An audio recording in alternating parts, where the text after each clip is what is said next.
Hey guys, welcome back to my channel. If you guys are new, hi, my name is Madison and I post college-related videos specifically based around nursing since I am in nursing school and I start my fourth and last semester of my ADN program starting in August, and I'm so excited. So as you can tell by the title, today we are going to be doing a video all on my OB clinical experience. This is just my clinical experience. Obviously every hospital and clinical experience and instructor and everything is different. So I'm going to be talking about like my OB clinical experience as a whole, but I also I got to see C-section, a vaginal delivery, I was in the NICU, I was on postpartum and OB high risk. So we have a lot to cover and I am so excited to be able to share this with you guys. Again, this is just my experience, the hospital I was at and the nurses that I worked with. I'm sure it's different everywhere, but this is just my experience. So before we get started, make sure you guys follow me on my Instagram and TikTok. I'll put it like right here and then it'll also all be down below. In my nursing program,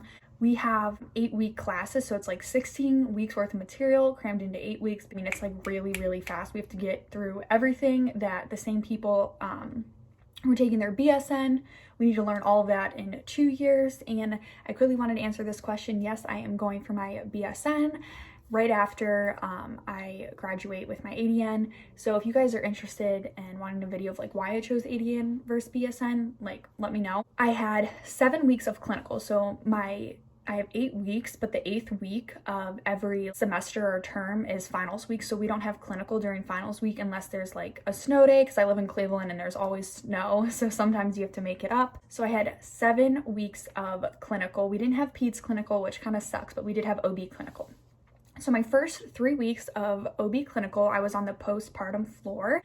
The postpartum floor is from my experience, extremely laid back compared to me being used to working on a med-surg floor. Like you're constantly like, there's no time to sit down.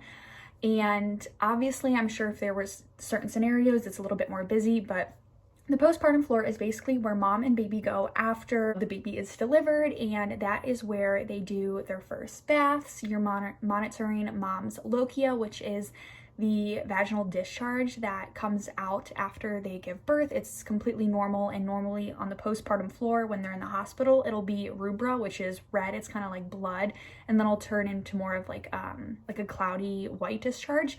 So we want to measure her pads, and we were looking just to make sure that there's not like super big clots or anything that is abnormal, and just kind of keeping track of how much blood she is losing, just because we want to make sure that she doesn't hemorrhage. We are also taking mom's vitals. We are palpating her fundus, which it's kind of feels like a tennis ball, and we want to see like the location of it, if it's like above the belly button, below the belly button, right behind it. If it's off to the side, sometimes it just means that she has to pee, so we'll have her, go to the bathroom, come back, and then we'll reassess, because sometimes with a full bladder it can kind of push over the little fundus to the side. Something that I got to do for my clinical experience, which was awesome, was we got to bathe the babies, and it was so fun. Sadly, I didn't get to hold the babies, which really sucks. I was really sad about that, but we did get to bathe them. So here on the postpartum floors, they have the nursery, and they'll take the babies and they'll give them their first bath in the nursery and like let the mom rest or shower. Or if I were a mom, I'd want my baby to get their first bath with me. So my patients chose to have the bath in the room so we could, the parents could watch and learn and stuff. The babies would also go to the nursery and they would get like the PKU testing for like the metabolic disorders and stuff, like mitochondrial disease and stuff. So what they do is they kind of do like a little heel stick with a little lancet, and they'll squeeze the blood out of their heel and they'll put it like in the dots on like this sheet. They'll send it away just so they can test and make sure that the baby is okay and healthy. And then there is also in the nursery, at least where I was at, you have like a nurse sitting there with like all the babies. Best job ever, right? And then there's another room, and it's kind of like the operating room almost, and they have this table, and there's literally like this little like bed kind of thing with straps, and that's where they do the circumcisions. And I did get to see 2 or 3 circumcisions. In my case, there were 2 female nurse practitioners who were performing them, and they would give the little babies like a little binky with glucose in it to kind of help with their crying. So that's what I saw there. And then we'll monitor that site for the bleeding, and they put Vaseline on so it doesn't stick to the diaper and cause more pain. And they also do like hearing tests there. It was so cute the way they put these like little headphones on the baby, I believe, and they just test to make sure, see how the baby reacts and stuff. The nurses don't do that. They have like a team that comes and does that, but I met the girl and she was explaining it to me and it was really interesting. So that's what they do, and that is what I saw on my 3 weeks in postpartum. The first week it was like orientation, and then week 2 and week 3 we had our patients, and you have, you know, you don't have just one patient and mom, you have the baby too, so it's kind of like a mom-baby duo. I'm not sure how many like mom-baby duos each nurse has. Again, I just had one. I also want to mention too that when the mom and baby stay on the postpartum floor, it really just depends like the amount of time that they're there for. I know now it's like so different. My mom always says, you know, like, oh, back, you know, back in the day, you'd be at the hospital for like a while, and now they're like, oh, you had a baby, like everything looks good, all right, you're gone. You know what I'm saying? Because they just want to, like, you know, get more people in the hospital to make more money. It really does depend, but I believe just from my experience when my mom had my baby brother, she was, I think, in postpartum, like she had the baby at like 10 a.m. and then she, like 10 a.m. on like a Monday, and she came home like Tuesday afternoon. So it's just crazy. Again, it all depends. Got to do the baby's little like footprint in the ink. And also if there is a problem with the baby latching for breastfeeding, the lactation consultants can come in and like help them and stuff. And I don't know much about that. I do know my clinical instructor was a lactation consultant, but I didn't really get much information on that.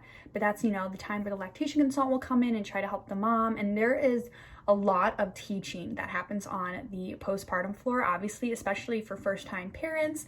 But then also, even if you have, you know, multiple kids before, I think we really, like, my professor really stressed that you could have so many kids, but you're always at the risk for deficient knowledge, because every pregnancy is so different, every child is so different, every experience is so different. So if you like the like teaching aspect of nursing, maybe postpartum would be something that you may be interested in. And I had overall a really great experience. The families were amazing, the babies were so cute, it was so awesome bathing them. I like didn't even want to like hurt them, you know. I was like, I'm just gonna be so gentle here, and you know, just also looking at the baby's skin, monitoring the umbilical cord.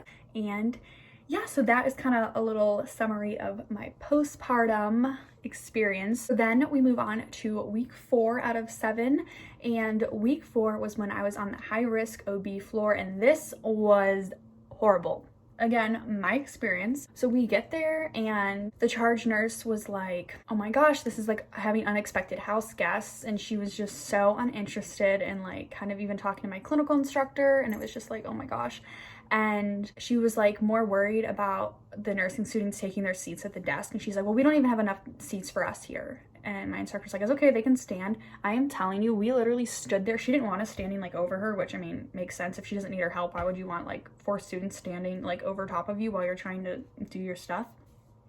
And our instructor was like, well, they can stay here. So like the charge nurse didn't want us there, but our instructor wanted us there. So it was just like so hard. There was one nurse who was super nice, but it was just all in all a horrible experience because there was really nothing to do and the nurses wanted absolutely nothing to do with us. It was literally the longest clinical day of my life. We just stood there and did absolutely nothing. But on the OB high risk floor, they have like OB triage, where if you're not like, you know, in active labor necessarily, or, you know, it's an actual emergency, if you're not coming through the actual ER of the hospital, you'll go up to like the triage, kind of like OB ER they have, and they'll like do an assessment on you, see if like, okay, did your water really break? Stuff like that. So say you had a non-reassuring stress test, and that just means that the baby is doesn't have a reassuring fetal heartbeat, and they want to do like a biophysical profile, which is just like some more tests. You know, they just want to monitor you closely. And then also on the OB high risk floor, there were some mothers who actually had miscarriages, and there's like certain signs on the doors, and that was so sad. I could not imagine. So that was also there, but all in all, it was not a good experience. Again, it could have just been the day that we were there. It could have just been, you know, the nurses on shift. Maybe they're having a bad day. I don't know, but it was just not good. I don't think I'd be interested in working OB high risk anyway, so that's that.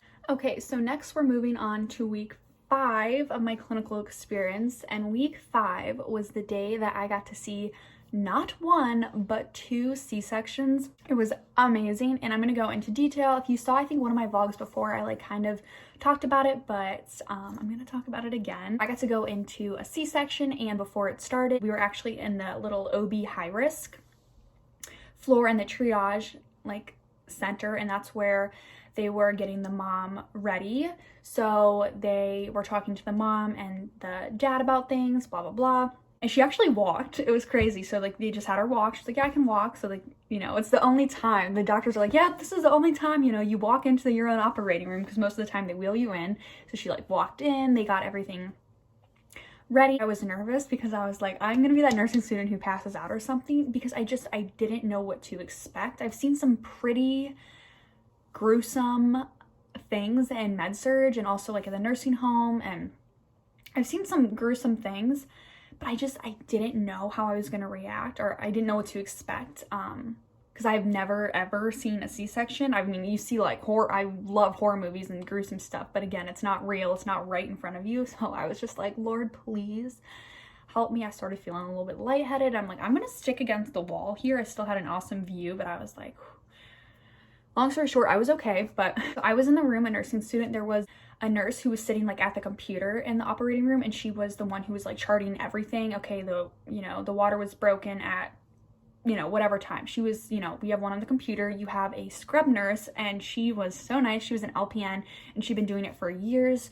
And so what she does is she kind of hands the tools to the doctors, and she's also like measuring every cloth, because you have to weigh the cloth so you can know the amount of blood that is lost. What we learned is anything 500 milliliters of blood loss is considered like fine for a vaginal delivery, and 1,000 milliliters of blood loss is considered fine. I don't want to say the word fine, but it's like, it's not considered for concern. But if you have more than 1,000 milliliters of blood loss in a C-section, then that can be very dangerous. And then more than 500 milliliters in a vaginal delivery, that can be dangerous as well, because they're losing so much blood. It could be a hemorrhage. So it's so important. You have to be constantly like weighing everything. So she was doing that. There was a student who gave the anesthesia. So I saw them insert the anesthesia into her back. It wasn't an epidural. I didn't get to see an epidural. I heard those needles are like crazy. So I definitely do want to see that eventually. But, they're like, this is the worst part. It's going to pinch. And she was definitely uncomfortable. But, once that kicks in, you're numb. Like the doctor came in with her like resident, or like the surgeon, the OB surgeon, and everyone was great. It's just crazy to see how everyone comes together, and it was crazy to see how, they prep the skin and they like cut it open, and then it's like, okay, they cut the skin, and then you see them cut like the layer of fat, and they're in there, they're moving stuff around. And I didn't even think like, oh yeah, they actually have to break the water. And so they had like this bag on the side, and then like the water broke and it like all comes in. So TACO stands for the time. So the nurse is going to chart that, the amount. Again, we're going to measure it to see how much of the fluid there. The color, you want it to be kind of, you want it to be clear. If it's a little bit like darker or green, sometimes it means the baby had a bowel movement in utero. And then O is odor. My instructor kind of explained it as it's smelling kind of like chlorine. I'm not sure, I didn't smell it. But if it starts smelling kind of like pussy, it could be an infection. Before you know it, they like pull this baby out, and it was so beautiful. And they cut the cord, they bring the baby, one of the nurses has like the baby, and then you have the people taking care of the mom, and they, were stitching the mom up. It's just crazy how like these people know, like, because everything just looks like pinky and red, like your insides, and it's just crazy that they know like what to do. Like it absolutely blows my mind. They were like rock stars. Everyone in that room was amazing. Everyone was so nice and helpful and super understanding. I'm like, if I'm in your way, just tell me to move, push me out of the way, like just get me out of the way. I didn't want to be in anyone's way. The little baby was so good, and there was a little bit of vernix in his eye, so like the nurse kind of like wiped it, and she like walked away, and he was under like the little like warmer. It's like a warm light. And like she's like, sometimes you can cover their eyes, it could be too bright. So I like put my hand over it, and he opened his eyes, and I was the first person he saw. And that's when I started crying, because I was like, oh my gosh, this is so magical. It's amazing. Like I'm the first person he saw.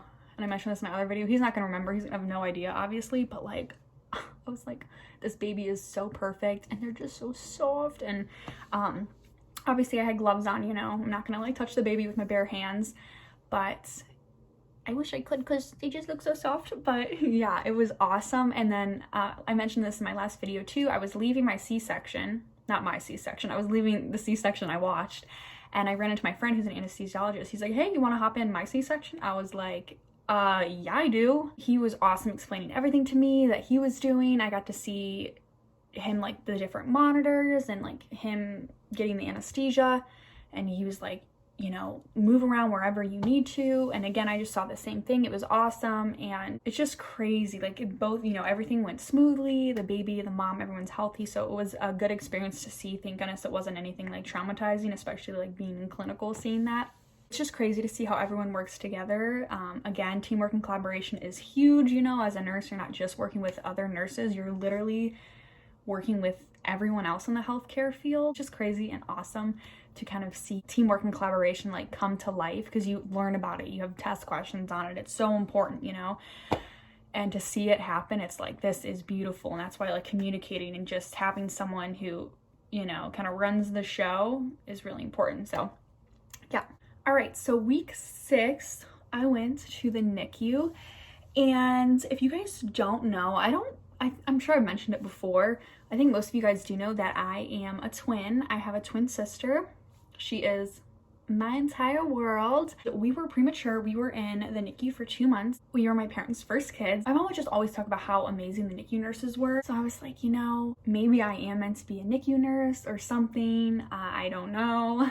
So I go in and, well, first off, oh my gosh, these babies are so tiny, and you see it in movies or you see pictures, but actually to see it, it's like so crazy. And the nurse I worked with, she was awesome. She was so nice explaining stuff to me, and I felt dumb asking some questions, but like you really can't feel dumb if you've never, you know, like just ask questions. You'd be dumb not to ask questions. And these babies were just so little, and they like feed them with almost like a little dropper, like a little, I don't know what they're called. It looks like a baby bulb syringe. Like, you know how sometimes you give babies medicine and like, I don't know. That's what they give them, the milk, and like little, you know, because their tummies are so tiny. And it's just crazy. And the parents I met there were so amazing. And it's so amazing to see how much these parents like rely on the nurses there, and how like caring the nurses are. I mean, it takes a special kind of person in general to be a nurse, but like a NICU nurse, God bless them. There was this one baby who I like instantly was like, oh my God, I'm in love with you. And this baby was actually like normal, whatever normal is, I guess, but like average size for like a baby being born. They were full term. She was just having some other issues, and she wasn't in one of those like little, not an incubator, is that what it's called? I don't even know. But so I was like, I had my gloves on, I was just like, oh, you're so cute. And I was just like rubbing her head, and she was like, she was so cute. And I realized that I don't think I could be a NICU nurse, just like with everything. I just don't think I could do it. I think it'd be really hard for me. Like, it was really hard. There was a couple twins in there, and oh my gosh, there was one twin and the other one got to go home, and it just like it just hit home for me because I'm a twin, and just seeing these little ones and what my parents had to go through with us. Like, we were literally like, we could fit in my dad's hand. We were so tiny, like the size of like a Coke can. And like I was born, my hand stuck to my head, and it was just crazy. And I don't know, I just don't think personally I could do it, but overall it was a great experience. And I want to say, on the NICU unit at the hospital for nursing students, it's strictly observation, so we were not allowed to do anything. I wasn't allowed to hold the babies, I wasn't allowed to feed the babies, but you know, I was allowed to put gloves on, and you know, just I rubbed her head, she was so cute. Anyway, but yeah, I wasn't allowed to do anything, just watch, which I'm fine with because I would have been so scared, like so scared.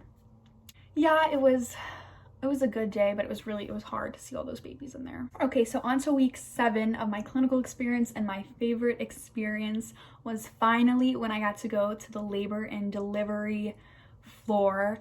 And I was like hoping I would see a vaginal birth. I was just like hoping so bad because it was my last day. And there's so many times you hear, especially, you know, with COVID happening, a lot of people didn't get clinicals and blah, blah, blah, or they didn't see anything.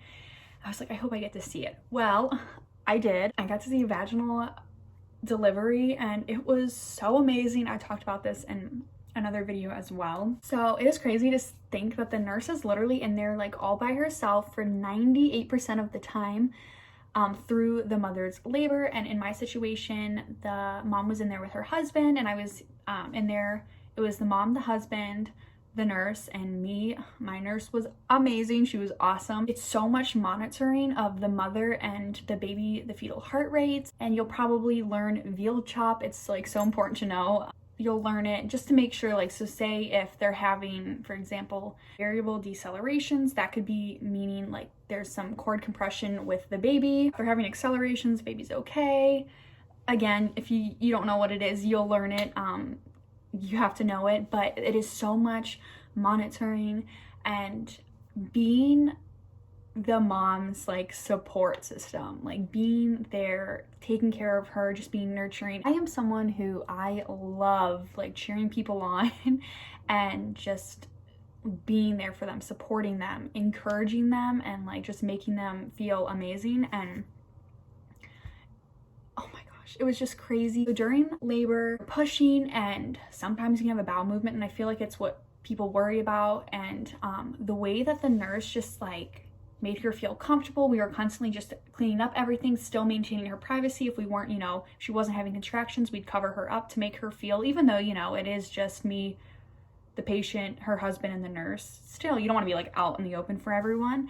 And the way the nurse just, maintained her privacy, and she was just awesome. Again, we're constantly just cleaning her up, and every time we can see on like the chart when she starts feeling she has a contraction, we start pushing, and it's just crazy just to see everything, like how the human body works for us women. It's crazy. It's awesome. And so like finally, the baby's head comes out, so the mom's crowning, and that's when they call the doctors in, and they'll come in and they deliver the baby. So I got to hold the mom's feet, and it was amazing. And then just seeing like the baby come out, it was just crazy. Like the mother literally was like a rock star. It was her first kid, and she did amazing. And so it comes time to, cut the cord, and they're like, okay, Dad, you want to cut the cord? And he's like, oh no. And the mom looks at me, okay? She looks at me. She's crying, obviously. She just had a baby. She's holding her baby like on her chest, and she looks at me with like tears filled in her eyes, and she's like, can you please let Madison cut the cord? And I was like, oh my gosh, like I already teared up because I just saw like the most beautiful thing. I was tearing up throughout the whole thing. Thank goodness I had goggles, a face shield, a mask, so they couldn't be like, oh my gosh, this chick over here. And I was like, oh my gosh, I would love to, thank you. Like, first off, she remembered my name. Like, I literally told her my name when she was literally like on her hands and knees, like having contractions. Like, who, what? I would be like, no one talk to me. I mean, I don't know if I would be, but I'd probably just be irritable. And she was so kind, and I got to do it. And OB doctor and her like resident, or she was training or whatever, like she helped me. She gave me the scissors, and she's like, here you go. And like everyone was just amazing and like so supportive for me as well, knowing I was a student. They weren't like, oh no, she can't do it. It was a crazy experience. My mom's like, oh, you and your dad have that in common, you both cut a cord. And it was so amazing, and it's just a moment that I will never ever ever forget. Like, I got to do that, and the mom remembered my name, and after everything she went through, she let me do it. And just the trust that she had, being like, oh, like you guys can just cut it, like the surgeon or the nurse or whatever, she let me do it. And it was just amazing. And I had such a bond with the family and stuff, and they found my YouTube and reached out to me, and are sending me pictures of their little one, and they said they want to keep me in the loop when their baby grows up, just because of such an impact I had on them. And it makes me so happy. It makes me feel important that I was able to do something like that, and for them to feel that way is something truly so special. And I think that day, I know it was that day, I realized like, yeah, I want to be a labor and delivery nurse. This is my jam. I want to do this. I am so excited. I know labor and delivery is so hard to get into because once people are in, they don't really want to quit. But I guess fingers crossed, and we shall see what happens. But It was truly a beautiful, magical experience. It was awesome that I got to experience not only like labor and delivery, but postpartum, OB high risk, NICU, C-section, and vaginal delivery. It was awesome, and I am going to be forever grateful for that experience that I got in those 7 weeks. I hope this gave you kind of like a little insight of what to expect in your clinical, or again, something similar, because every clinical is different, every hospital is different, all the nurses are different. But this was my experience. I am so grateful, and yeah, I love you guys so much. I hope you found this video somewhat helpful or interesting. I hope you guys are all doing so well. I just wish you guys nothing but the best. Thank you so much for all your love and support. It means so much to me, and yeah, I'll see you guys in my next video.